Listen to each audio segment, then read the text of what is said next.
Prime का बहुत ही powerful tool जिसे हम कहते हैं ओडीबीसी यानी ओपन डाटाबेस कनेक्टिविटी।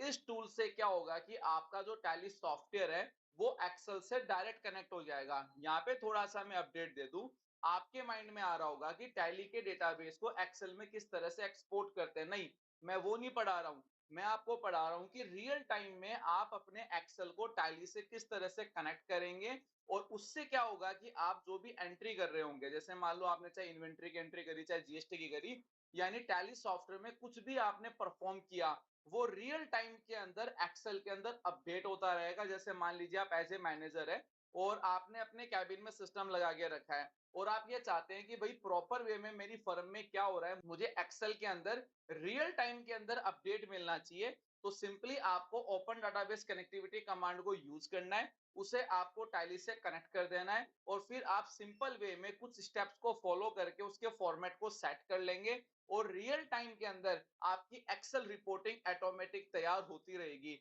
तो आइए जानते हैं किस तरह से हम ओडीबीसी कमांड को यूज करेंगे टैली प्राइम के अंदर। तो ओडीबीसी का प्रैक्टिकल शुरू करने से पहले एक जबरदस्त डिस्काउंट कूपन पे और हमारे जितने भी सोशल मीडिया प्लेटफॉर्म, दो चीजों का बहुत ज्यादा ध्यान रखना है। फर्स्ट, आप जब टैली को ऑटोमेशन मिले और आप इस ऑफर का बेनिफिट ले सकें। तो ओडीबीसी का प्रैक्टिकल स्टार्ट करने से पहले दो चीजों का बहुत ज्यादा ध्यान रखना है। फर्स्ट, आप जब टैली को ओपन करेंगे तो उसके ऊपर आपको राइट क्लिक करना है और रन एज एडमिनिस्ट्रेटर पे क्लिक करके ही आपको टैली सॉफ्टवेयर ओपन करना है। जैसे रेगुलर हम क्लिक करके टैली सॉफ्टवेयर ओपन करते हैं वैसे नहीं करना है। दूसरा सबसे मोस्ट इंपॉर्टेंट पॉइंट है कि आपके कंप्यूटर में जो एक्सेल है या इवन आपका जो सर्वर है उसमें टैली है और जो बाकी सिस्टम है जो आपके क्लाइंट हो गए उनमें आपको क्या करना है, एक्सेल को मर्ज करना है। तो कहने का मतलब ये है कि जो भी आपका एक्सेल है वो एक्सेल आपका 64 बिट का होना चाहिए। नॉर्मली जो 2010 है या उससे ऊपर के जितने भी वर्जन है वो 64 बिट ही है, तो इसका ध्यान रखना है, एक्सेल आपका 64 बिट होना चाहिए। और मोस्ट इंपॉर्टेंट पॉइंट ये है कि माइक्रोसॉफ्ट डाटा क्वेरी का ऑप्शन आपके एक्सेल के अंदर एनेबल होना चाहिए। बाय डिफॉल्ट वो एनेबल ही होता है लेकिन कुछ कंप्यूटर में वो एनेबल नहीं होता है। तो उसके लिए आपको अपने एक्सेल को ओपन करना है, फाइल मेन्यू के ऊपर क्लिक करना है, ऑप्शन बटन के ऊपर क्लिक करेंगे, डाटा टैब के ऊपर आपको क्लिक करना है और जैसा आप स्क्रीन के ऊपर देख पा रहे हैं माइक्रोसॉफ्ट क्वेरी लेगेसी, इस वाले ऑप्शन को एनेबल करना है। अब मान लीजिए कि ऑप्शन आपके यहाँ दिखाई नहीं दे रहा, तो इसका मतलब है कि आपके एक्सेल में ये ऑप्शन एनेबल है। बाकी अभी हम प्रैक्टिकल स्टार्ट कर रहे हैं तो चीजें और भी अच्छे से क्लियर हो जाएगी। तो अब टैली ओपन करके मुझे क्या करना है, यहाँ पे F1 आ रहा है हेल्प, इसके ऊपर क्लिक करना है। यहाँ पे आप आओगे सेटिंग्स के अंदर, सेटिंग्स में आपको नीचे नीचे मिलेगा कनेक्टिविटी, इसके ऊपर एंटर प्रेस करेंगे। यहाँ पे क्लाइंट सर्वर कॉन्फ़िगरेशन के ऊपर एंटर देना है। देखो अभी मैं जो भी आपको प्रैक्टिकल बता रहा हूँ वो सेम सिस्टम पे बता रहा हूँ, इसमें आप अलग अलग सिस्टम पे रख सकते हैं। जैसे मान लीजिए कि आपका जो अकाउंटेंट है उसके सिस्टम में टाइल इंस्टॉल और उससे आपको वायरिंग देना है दूसरे क्लाइंट को या दूसरे नोड को, तब उसमें सर्वर और क्लाइंट का जो नेटवर्किंग का कॉन्फ़िगरेशन होता है वो हल्का सा आपको सेट करना पड़ेगा। बाकी इसकी प्रैक्टिस के लिए आपको क्या करना है, अभी क्लाइंट सर्वर कॉन्फ़िगरेशन के ऊपर आपको सिंपली एंटर प्रेस करना है। यहाँ पे आपको इसमें क्या करना है, जो टैली प्राइम वाला ऑप्शन इसमें बोथ रखना है, एनेबल ओडीबीसी रखना और यहाँ पे पोर्ट नंबर है तो by default port number 9000 use करना। बाकी अगर आपका नेटवर्किंग स्टैंडर्ड जो है वो आप फॉलो कर सकते हो, बाकी मैं पर्सनल राय दे रहा हूँ 9000 ही रखना, कोई दिक्कत नहीं आएगी।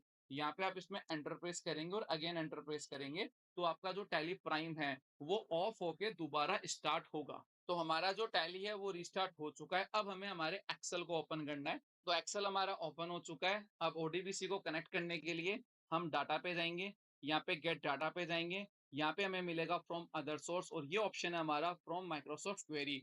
अब ये माइक्रोसॉफ्ट क्वेरी अगर आपको यहाँ पे शो नहीं करता है तब आपको क्या जाना है, फाइल पे जाना है, यहाँ पे आपको मिलेगा ऑप्शन, ऑप्शन के अंदर आपको मिलेगा यहाँ पे डाटा और यहाँ पे आपके पास में ऑप्शन आएगा आ जाएगा माइक्रोसॉफ्ट क्वेरी का। मेरा ऑलरेडी हाईलाइट है तो कोई इशू वाली बात नहीं है, तो मैंने यहाँ पे इसको कैंसिल किया। यहाँ पे गेट डाटा पे गया मैं और यहाँ पे मुझे फ्रॉम अदर सोर्सेज और फ्रॉम माइक्रोसॉफ्ट क्वेरी के ऊपर मेरे को क्लिक कर देना है। तो इस तरह से मेरे पास में एक डायलॉग बॉक्स ओपन होगा। यहाँ पे ध्यान रखिएगा ये जो 64 वाला लिखा हुआ है जो टैली ओडीबीसी 64, अगर ये फाइल आपको शो नहीं कर रही है तो सिस्टम को रीस्टार्ट कर लेना और उसके बाद में आप स्टार्ट कर सकते हैं आगे की प्रोसेस। तो मुझे प्रॉपर यहाँ पे ये शो हो चुका है तो मैंने 64 फाइल के ऊपर क्लिक किया और यहाँ पे मैंने ओके क्लिक किया। अब एक नया डायलॉग बॉक्स आ चुका है। अब ध्यान से समझना, मैं आपको दो शीट्स का बताऊंगा, एक तो लीजर का बताऊंगा और एक स्टॉक का बताऊंगा। तो जो भी आपकी टैली में जो डाटाबेस है, वो आपको रियल टाइम में जिसका एक्सेस करना है, यानी टैली को एक्सेल से रियल टाइम में जिन-जिन हेड्स को आपको कनेक्ट करना है, वो आपको यहाँ पे सेलेक्ट करने पड़ेंगे। ये थोड़ा-सा टाइम टेकिंग प्रोसेस है। तो मैं आपको क्या करूँगा, एक लीजर का और एक स्टॉक आइटम के अंदर कौन-कौन से हेड आपको मिनिमम सेलेक्ट करने चाहिए, इसके लिस्ट मैं आपको प्रोवाइड करवा दूँगा। ये लिस्ट आपको फ्री ऑफ कॉस्ट हमारे एप्लीकेशन के ऊपर मिल जाएगी। आपको हमारा एप्लीकेशन डाउनलोड करना है और यहाँ पे आपको फ्री नोट्स का टाइटल मिल जाएगा। यहाँ पे ओडीबीसी लिस्ट का आपको एक सेक्शन मिलेगा। इस पे क्लिक करके लिस्ट आप डाउनलोड कर सकते हैं और खुद से भी क्रिएट कर सकते हैं। ये आपका कॉल है। तो आइए स्टार्ट करते हैं। तो मैंने यहाँ पे एल प्रेस किया और यहाँ पे मैं लेजर सेलेक्ट कर रहा हूँ। लेजर आ चुका है। इसके ऊपर मैं प्लस के ऊपर क्लिक करूंगा तो मैंने यहाँ पे नेम सेलेक्ट किया। यहाँ पे ध्यान रखिएगा कि मैंने इसको स्क्रॉल करके यहाँ पे पेरेंट सेलेक्ट किया है। यहाँ पे मैं आपको पर्सनल रिकमेंड करूंगा कि जो पेरेंट है वो हमेशा ऊपर ही ऊपर होना चाहिए, क्योंकि पेरेंट एक ग्रुप होता है और वो उसी की कैटेगरी से सारा डेटा काम करता है। तो पेरेंट हमेशा ऊपर ही ऊपर रहना चाहिए। अब इसमें नेम आ गया, पेरेंट आ गया। यहाँ पे मैं थोड़ा आपको क्लियर कर दूं, इसमें आपको जो हेड सेलेक्ट करने हैं वो पैशंस रख के करना है। तो हेड कौन से सेलेक्ट करने हैं उसकी लिस्ट में आपको दे रहा हूँ, लेकिन थोड़ा सा इसमें आपको मैनुअल नीचे जाके सेलेक्ट करने होते हैं, तो थोड़ी सी शांति रखना सेलेक्ट करने में। अब ये मैंने वन बाय वन सेलेक्ट कर लिए हैं, तो इनको आप चेंज कर सकते हो। जैसे आपको पहले पेरेंट नेम आ गया, नेम आ गया, ओपनिंग बैलेंस, क्लोजिंग बैलेंस आपको लास्ट में चाहिए तो क्लोजिंग बैलेंस हो गया। जीएसटी नंबर आपको नेम के पास में चाहिए और यहाँ पे ओपनिंग बैलेंस दिस ईयर और दिस क्वार्टर का बैलेंस। तो ये मेरी प्रॉपर लेजर बैलेंस की एक शीट तैयार हो चुकी है और मैं इसको यहाँ पे नेक्स्ट करूंगा। यहाँ पे मुझे नेक्स्ट करना है और यहाँ पे सॉर्टिंग ऑर्डर है, इसमें मुझे पेरेंट सेलेक्ट कर लेना है। असेंडिंग ऑर्डर में सेलेक्ट कर रहा हूँ और अगेन मैं नेक्स्ट दे रहा हूँ और अगेन मुझे फिनिश करना है। तो जैसे मैंने फिनिश करूंगा तो इस तरह से इंपोर्ट डेटा का मेरे पास में एक बॉक्स आ चुका है। इसमें मुझे सिर्फ ओके प्रेस करना है जहाँ पे मेरा कर्सर है। तो आप देख सकते हो सारा का सारा डाटा हमारी स्क्रीन के ऊपर आ चुका है। अब आप कहोगे कि सर इसके अंदर जो ये है जीरो क्यों आ रहा है ओपनिंग बैलेंस में? क्योंकि जीरो इसलिए आ रहा है क्योंकि ओपनिंग बैलेंस में डेटा डाला ही नहीं गया था। यहाँ पे जीएसटी नंबर के हिसाब से जिन जिन पार्टियों के जीएसटी नंबर है वो सारे आ चुके हैं। यहाँ पे मेरे सारे लेजर्स आ चुके हैं, यहाँ पे ग्रुप्स आ चुके हैं। अब ऐसे मुझे सिर्फ और सिर्फ सन्डे डेप्टर ही चाहिए, तो मैं यहाँ पे जो डेप्टर वाले लेजर्स हैं वही मैं सेलेक्ट कर लूंगा और ओके प्रेस करूंगा तो डेप्टर वाले मेरे पास में आ जाएंगे। यहाँ पे जिनके जीएसटी नंबर नहीं है वो नहीं है। अब देखो इसमें गजब चीज क्या है। अब जनरली आप देख सकते हैं कि मैंने यहाँ पे डिपो एसेट्स और सन्डे डेप्टर्स लेके रखे हैं। अब मैं टैली के अंदर एक नया लेजर क्रिएट करता हूँ, ठीक है। तो जैसे मैं नया लेजर क्रिएट करूंगा, ये मैंने आप टैली ओपन कर लिया है और मैं अल्टर पे गया और यहाँ पे मैंने लेजर लिखा और मैंने क्रिएट किया और मैंने लेजर क्रिएट किया हेलो का और ये सन्डे डेप्टर है। और इसके अंदर मैं एक काम करता हूँ, इसको कर देता हूँ अनरजिस्टर्ड और यहाँ पे ओपनिंग बैलेंस डाल देता हूँ 500 रुपीज का एमई। मैंने एंटर किया, कंट्रोल ए प्रेस कर रहा हूँ और ये मैंने एंटर किया। अब होगा क्या, जैसे मैं इसको एक्सेल को ओपन करूंगा, यहाँ पे रिफ्रेश का बटन आ रहा है, अल्टर F5 भी आप प्रेस कर सकते हैं। तो आप देख सकते हैं कि रियल टाइम के अंदर ही ये लेजर हाईलाइट हो चुका है। तो यहाँ पे आप देख सकते हैं 500 रुपीज आ चुके हैं। यहाँ पे आपके माइंड में क्वेश्चन हो सकता है कि सर ये माइनस क्यों आ रहे हैं। तो मैं बता दूं, जो भी एसेट साइड जो बैलेंस होता है उसके माइनस लगा हुआ आता है और जिसके एसेट साइड बैलेंस नहीं है यानी वो आपकी लाइबिलिटी है। जैसे मान लीजिए यहाँ पे सीताराम दिख रहा है तो यहाँ पे आपके पास में माइनस नहीं आ रहा है, तो उसका रीजन ये है कि हमारी लाइबिलिटी है। तो यहाँ पे आप बस सिंपली इस तरह से कंसिडर कीजिए, जिनके माइनस आ रहे हैं वो डेबिट साइड है और जिनके माइनस लिखा हुआ नहीं आ रहा है वो लाइबिलिटी साइड है। और इसके अंदर जो बाकी जो एक्सेल के जो ऑपरेशंस होते हैं वो सारे ऑपरेशंस आप कर सकते हैं और इस शीट को और भी हाईटेक कर सकते हैं। अब यहाँ पे हम एक काम करते हैं कि स्टॉक आइटम का भी शीट एंटर करते हैं। तो उसके लिए मैंने यहाँ पे न्यू शीट पे क्लिक करा। इसे जैसे मैं कंसिडर कर देता हूँ रीनेम करके, इसको मैंने जैसे लेजर कर दिया और यहाँ पे जो शीट है दूसरा मैंने इसको कर दिया स्टॉक। तो ज्यादा जरूरत इसमें स्टॉक की पड़ती है, ये मैंने स्टॉक डाल दिया। अब मुझे क्या करना है, सिंपली डाटा पे जाना है, गेट डाटा पे मैं क्लिक करूंगा और यहाँ पे मैं जाऊंगा फ्रॉम अदर सोर्स और फ्रॉम माइक्रोसॉफ्ट क्वेरी के ऊपर मुझे क्लिक करना है।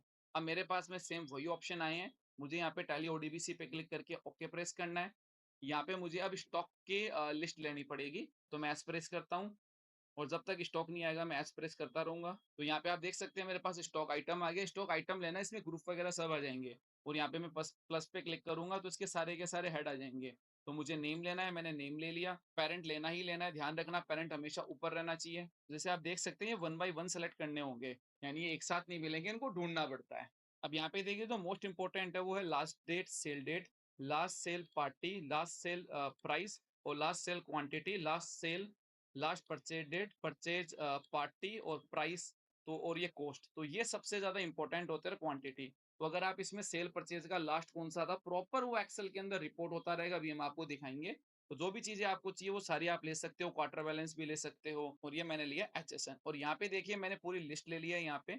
और इसके अंदर मैंने जैसे क्लोजिंग बैलेंस, इनवर्ड बैलेंस ये अपने हिसाब से अप एंड डाउन कर सकता हूँ। तो अभी मैं इनको नहीं कर रहा हूँ। तो सिंपली मैं क्या करूँगा, इसको नेक्स्ट करूँगा और अगेन नेक्स्ट करूँगा। यहाँ पे पैरेंट के ऊपर ही रखना, हमेशा ध्यान रखना पैरेंट के ऊपर ही काम करना है, जो भी करना है। और यहाँ पे फिर मैं अगेन नेक्स्ट कर दूँगा और अगेन फिनिश कर दूँगा। तो अब मेरे पास में फिर से एक इम्पोर्ट डाटा का डायलॉग बॉक्स आ चुका है। जहाँ पे भी मेरा कर्सर रहेगा वहाँ से डेटा इम्पोर्ट होगा, इस चीज़ का ध्यान रखिएगा। और फिर मैं करूँगा ओके प्रेस। अब देखिए पूरा डेटा मेरा जो ग्रुप आ रहा है, मेरी कैटेगरी आ रही है, स्टॉक आइटम आ रहा है, जो भी मेरा क्लोजिंग बैलेंस है, इनवर्ड क्वांटिटी कितनी मैंने खरीदी है, आउटवर्ड कितनी मैंने बेच दी है, लास्ट परचेज मैंने कब करी है, किस बंदे को करी है, कितने रुपए में करी है, कितना क्वांटिटी मैंने बेचा है, परचेज डेट क्या हुई है, किस बंदे से मैंने ये आइटम लास्ट टाइम कौन सी डेट को खरीदा था, कब खरीदा था, कितने रुपए में खरीदा था, लास्ट प्राइस क्या थी, लास्ट परचेज क्वांटिटी कितनी थी और कितना उसका एचएसएन था। हर चीज इसमें प्रॉपर अपडेट होके रखी है। अब जैसे इसका छोटा सा प्रैक्टिकल करते हैं। ये जो कीबोर्ड डेल है, इसकी मैं एक सेल की एंट्री और चढ़ा देता हूँ, ठीक है।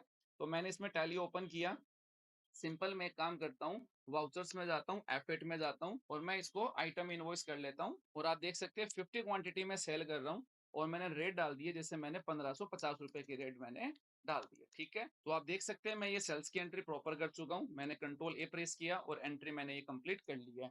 अब जो रियल टाइम में जो एक्सेल रहेगा, जैसे ये वहाँ ऑटो रिफ्रेश भी कमांड आप लगा सकते हैं। और अब मैं जैसे इसको रिफ्रेश करूंगा, तो अब आप देखिए कि जो कीबोर्ड डेल है, इसकी जो क्लोजिंग बैलेंस है वो 30 रह गया। लास्ट मैंने कब बेचा, जो मेरी 30/4 की एंट्री थी, 30/4 पे कैश में मैंने माल बेचा। अब मेरा जो आउटवर्ड क्वांटिटी है, जो भी मेरी डिटेल्स है, वो सारी की सारी डिटेल्स यहाँ पे इफेक्ट हो चुकी है। जैसे ही टैली में एंट्री होगी, डायरेक्ट ये इसको इफेक्ट करेगा। तो ये जो कॉन्सेप्ट है, ये ओडीबीसी का कॉन्सेप्ट है और आप इसे किसी भी तरह से यूज कर सकते हैं। और जो एक्सेल की जो यूटिलिटी, इसमें चार्ट की हुई, स्लाइसर हुए, या जो एक्सेल के और जो एडवांस कमांड है, उनका भी यूज करके डायरेक्ट आप टैली से इसको अटैच कर सकते हैं। तो आज की क्लास का ये वीडियो आपको कैसा लगा, कमेंट सेक्शन में बताना ना भूलिएगा।